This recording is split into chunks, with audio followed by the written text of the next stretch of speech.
একদম চাকিয়ে ঠান্ডা পড়েছে। এই সময় যদি কসুরি মেথিটা বানিয়ে নেওয়া যায় তাহলে মাত্র 4-5 টাকা খরচ করে সারা বছরের জন্যই স্টোর করে নেওয়া যাবে।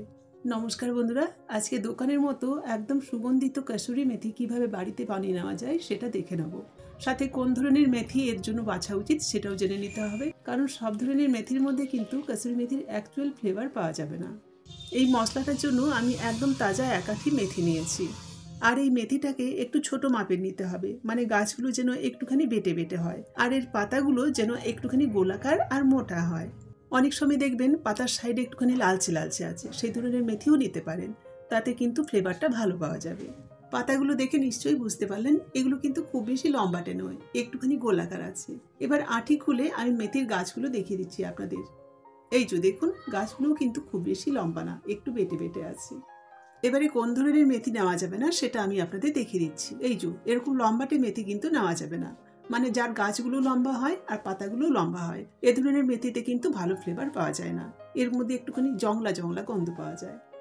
এই যে পাতাগুলো দেখে নিশ্চয়ই বুঝতে পারছেন এটা কিন্তু বেশ লম্বা লম্বা, এই ধরনের মেথিকে বাদ দিতে হবে। আর মেথি বাছার সময় অবশ্যই খেয়াল রাখতে হবে তাতে যেন ফুল না ফুটে যায়, তাহলে কিন্তু গন্ধটা ভালো আসবে না। এবারে মেথিগুলোকে বেছে নিতে হবে। শক্ত ডাঁটি বাদ দিয়ে বেশ কচি কচি ডাঁটা শুদ্ধ পাতাগুলোকে বেছে নিতে হবে।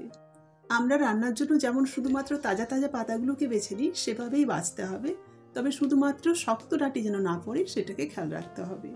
পাতা বেছে নেওয়ার পর এটাকে একবার ভালো করে ধুয়ে নিতে হবে। আমি বাছার আগে আস্ত অবস্থাতেও একবার মেথিটাকে ধুয়ে নিয়েছিলাম, তবে আরেকবার ভালোভাবে ধুয়ে নেব।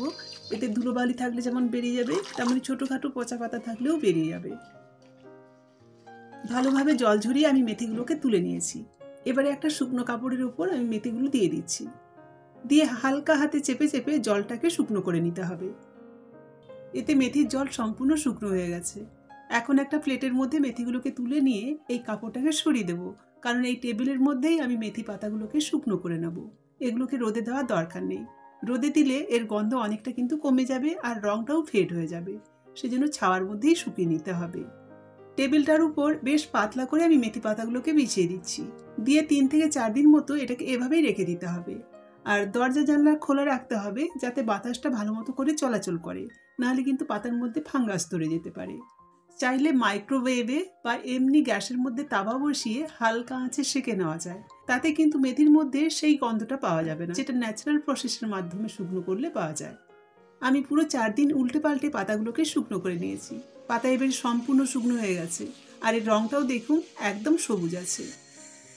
আমি একটা প্লেটের মধ্যে শুকনো মেথি পাতাগুলোকে তুলে নিচ্ছি।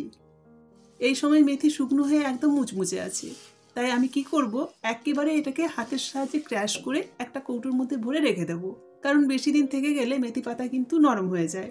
তার জন্য আবার রান্নায় দেওয়ার আগে সেটাকে আলাদা করে সেঁকে নিতে হয়। বাজার থেকে কেনা কাসুরি মেথিটা কিন্তু আস্তই থাকে। এই যে দেখুন, আমি বাটিতে ঢেলে দেখাচ্ছি। আর আমি যেটা বানিয়েছি সেটা হাতের সাহায্যে গুঁড়ো করে নিয়েছি। এটাকে কৌটোয় ভরে রেখে দিতে হবে, আর রান্নার সময় হাতে একটুখানি রগড়ে দিয়ে দিলেই তাতেই এর সুন্দর একটা গন্ধ বেরিয়ে আসবে। শীত ফুরিয়ে যাওয়ার আগে আপনারা এভাবে তাজা মেথি দিয়ে কসুরি মেথি বাড়িতেই বানিয়ে রেখে দিতে পারেন, আর এই কসুরি মেথি দিয়ে নানা রকম ডিশ আপনারা বাড়িতেই বানিয়ে নিতে পারবেন, খেতেও ভীষণ ভালো লাগবে।